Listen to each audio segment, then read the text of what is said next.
जब ये अंधकासुर का 1000 वर्षों का राज्य हो गया, तब नारद जी को प्रेरित किया। नारद जी गए और नारद जी ने कहा कि इसी मंदराचल पर्वत पर कोई एक योगी रहते हैं। कौन रहते हैं? योगी रहते हैं। उन्होंने अपने शरीर पर भस्म धारण कर रखा है, रुद्राक्ष की माला पहन रखी है, त्रिपुंड्र लगा रखा है, बड़ी बड़ी जटाजूट वाले हैं। वो योगी तो ऐसे शुद्ध और शांत चित्त हैं, लेकिन उनके बगल में एक सुंदर, बहुत ही रमणीय, तीनों लोगों को मोहित करने वाली सुंदर स्त्री विराजमान है।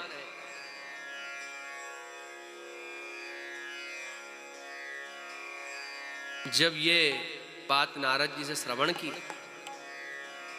तो अंधकासुर के मन में विवाह आदि की इच्छा हो गई कि मैं इस स्त्री से विवाह करूं, कितनी सुंदर है।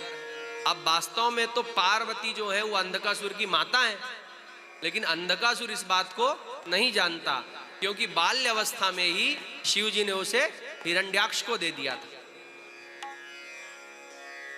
अब उसके मन में इच्छा हुई कि पार्वती ही मेरी पत्नी हो। उसने स्वयं सभी सेना को लेकर के गया मंदराचल पर्वत पर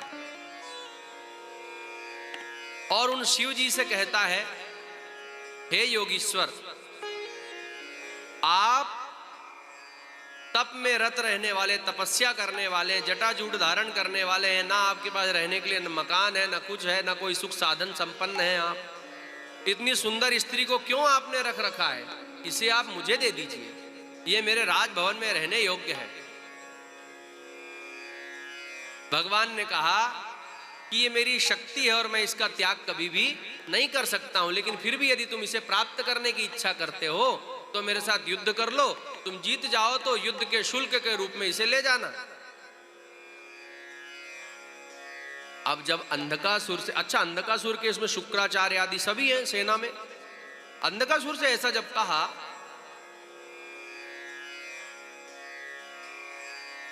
तो अंधकासुर युद्ध के लिए तैयार हो गए। जब अंधकासुर की पूरी सेना आ गई युद्ध के लिए, भगवान मंदराचल पर्वत की एक गुफा में बैठे हुए हैं और गुफा के द्वारपाल के रूप में नंदी और गणेश जी हैं।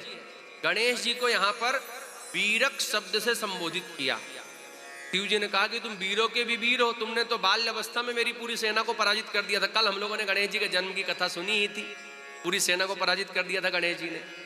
तो उन्होंने कहा कि तुम अपनी माता की रक्षा करो, मैं तपस्या करने जा रहा हूं। ये देखो, आप पहले तो अंधकासुर को बुला लिया युद्ध करने के लिए और भगवान भोलेनाथ वहां से अंतर्धान हो गए और पार्वती को कहा कि मैं 1000 वर्ष के लिए पाशुपत व्रत की दीक्षा लेकर जा रहा हूं। जब वो मेरा 1000 वर्ष का तप पूरा हो जाएगा तभी मैं यहां युद्ध करने के लिए आऊंगा। अब भोलेनाथ चले गए पार्वती जी को अकेला छोड़ करके। यहां पर गणेश जी अकेले ही पीरक के रूप में 500 वर्ष तक युद्ध करते रहे। अकेले ही 500 वर्ष तक उन अंधकासुर की सेना से युद्ध करते रहे और गुफा के अंदर किसी को भी प्रवेश करने नहीं दिया। अब गणेश जी का तो कल भी आपने सुना, माता पार्वती के लिए अपने प्राणों का परित्याग कर सकते हैं। अब जो प्राणों को बलिदान देने के लिए उत्सुक, उससे कौन जीतेगा? पार्वती जगदम्बा ने जिसे शक्ति दे रखी, कौन जीत सकता है? पार्वती जी ने सोचा, जगदम्बा ने सोचा कि मेरा पुत्र अकेले युद्ध कर रहा है, इसकी सहायता करना चाहिए। उन्होंने तुरंत विष्णु आदि देवताओं का आवाहन किया। संकल्प से ही भगवान विष्णु जी, इंद्रादिक सभी देवता नारियों का रूप धारण करके, देखो ना, एक बात ध्यान रखना, कभी देवी भागवत आप लोगों ने पढ़ी हो तो जब जगदम्बा अकेले रहती हैं जिस लोक में, जब शिव जी उनके साथ नहीं रहते, तो कोई भी देवता उनके पास पुरुष रूप में नहीं जा सकता। ये उनके पास जाते वो स्त्री बन जाता है। आप लोग कभी देवी भागवत सुनिएगा या पढ़िएगा तो उसमें जगदम्बा जब मणिद्वीप में निवास करती है तो वहां पर ब्रह्मा विष्णु भी स्त्री रूप में हो जाते हैं। आप लोगों ने भागवत जी तो सुनी है ना, इसको सुनकर के आश्चर्य मत करिए, भागवत सुनिए ना। रासलीला सुनिए कि रासलीला का प्रसंग, जब भगवान कृष्ण कन्हैया रास रचा रहे थे राधा रानी के साथ, सभी देवता आए थे जो कृष्ण के चरणों में अनुराग रखने वाले थे, लेकिन वहां पर पुरुष रूप में कोई भी नहीं आ सका था। भोलेनाथ को भी वहां स्त्री बनकर आना पड़ा था। आप लोगों को पता है गोपेश्वर बनकर भगवान पधारे थे। आज भी वृंदावन में भगवान गोपेश्वर विराजमान है। तो उसी प्रकार जैसे कि वहां पर एक पुरुष था, वैसे ही जब पार्वती अकेले रहती तो वहां पर वही रहती है, और जो देवता उनसे मिलना चाहे उन्हें स्त्री रूप में आना होता है। क्योंकि जगदम्बा पार्वती एकांत में कभी भी किसी पर पुरुष से वार्तालाप नहीं करती शिव जी के अतिरिक्त। इस दृष्टि से वो जो भी आता है उसको स्त्री बना देती है। तो वहां पर विष्णु आदि देवता सब स्त्री का रूप धारण कर करके गए, और वो जगदम्बा पार्वती की जो सेना थी उसने गणेश जी के साथ मिलकर के आगे के 500 वर्षों तक उससे सामना किए रहे, अंधकासुर से। और जब 1000 वर्ष पूर्ण हुए तब भगवान शिव जी सहसा वहां प्रकट हो गए त्रिशूल धारण करके। जब भगवान शिव प्रकट हुए, उन्होंने त्रिशूल से प्रहार करके अंधकासुर की सारी सेना का विनाश कर दिया। लेकिन शुक्राचार्य जी मृत संजीवनी विद्या के प्रभाव से मंत्र पढ़ के जल छीट करके सारे असुरों को फिर से जीवित कर देते थे। भगवान शिव मारे और शुक्राचार्य जीवित कर दें जल छीट छीट करके। देवता परेशान हो गए, उन्होंने कहा भगवान ऐसे तो इस असुर सेना का विनाश नहीं होगा। तो भगवान ने नंदी को और कुछ अन्य गणों को आज्ञा दी, जाओ शुक्राचार्य को पकड़ के ले आओ। तो नंदी जी गए और पास में बांध करके शुक्राचार्य को ले आए। शुक्राचार्य का पास बंधन खोल दिया। जब खोल दिया तो शुक्राचार्य शिव के ही भक्त थे, तो शुक्राचार्य जी ने लीला पूर्वक ही उनको निगल लिया, खा गए शुक्राचार्य को अंदर अपने पेट में। लेकिन क्योंकि शुक्राचार्य मृत संजीवनी विद्या के जानकार थे, इसलिए शिव जी के पेट में भी जीवित रहे, और शिव जी ने उनको अपने पेट में बहुत सारे ब्रह्मांडों के दर्शन कराए। उस युद्ध को भी शुक्राचार्य जी ने शिव जी के पेट में ही देख लिया। जब शुक्राचार्य जी को भगवान शिव निगल गए, पेट में रख लिया, उसके बाद कुछ क्षण में ही भगवान ने सारी आसुरी सेना का संहार कर दिया। उसमें केवल शुंभ निशुंभ बचे रह गए, क्योंकि आकाशवाणी हुई कि शुंभ निशुंभ का वध जगदम्बा के हाथों होगा आगे के कल्प में। इसलिए शुंभ निशुंभ वहां से पलायन कर गए, भाग गए हार करके। बाकी जितने भी असुर थे उनका संहार हुआ, प्राय अधिकतर।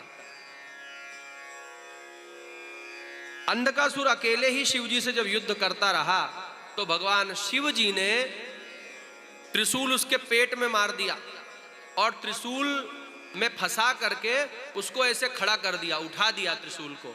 वो त्रिशूल के ऊपर ही लटक गया, जैसे कोई छत्र, कोई छाता एक डंडी पर लटका रहता है ना, वैसे ही त्रिशूल में फंस करके वो सीधा लटका रहा। लेकिन उसके प्राण नहीं गए। क्यों नहीं गए? क्योंकि जैसे ही भगवान शिव जी ने उसको त्रिशूल से प्रहार किया, वो समझ गया कि सर्वेश्वर तो यही है।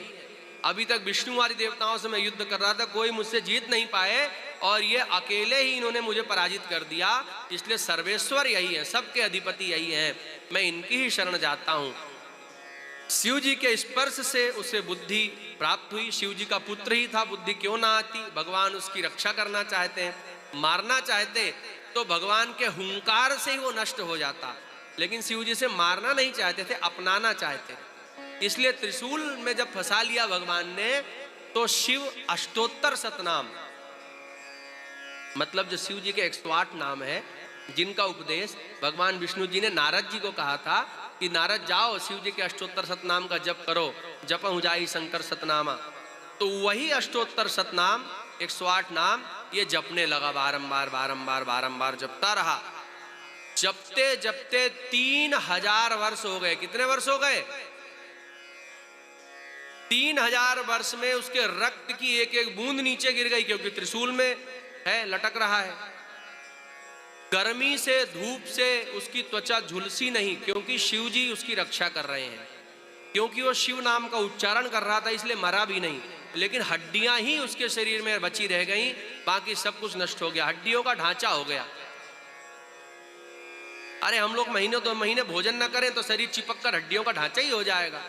ये तो भोजन आदि से मांस आदि बना हुआ है शरीर में। अब 3000 वर्ष तक रहा, हड्डियों के ढांचे जैसा हो गया। भगवान ने 3000 वर्ष तक शुक्राचार्य जी को अपने पेट में रखा, और बाद में फिर उधर से उनको अपने शुक्र से बाहर निकाला। काहे से बाहर निकाला? शुक्र से, मतलब अपने लिंग के मार्ग से। शुक्र अर्थात पुरुषों का जो वीर्य होता है उसको शुक्र कहते हैं। शुक्र से बाहर निकालने के कारण ही उनका शुक्र नाम है। उस पहले का नाम भार्गव है, ध्यान रखिएगा। तो भगवान ने कहा क्योंकि शुक्र से ही पुत्र की उत्पत्ति होती है और क्योंकि तुम मेरे लिंग से प्रकट हुए शुक्र के द्वारा, इसलिए आज से तुम्हारा भार्गव नाम नहीं होगा बल्कि शुक्र ही नाम होगा। क्योंकि तुम मेरे शुक्र रूप से आए हो और क्योंकि तुम दैत्यों के आचार्य हो गए, इसलिए लोग तुम्हें शुक्राचार्य कहेंगे। ध्यान रखना।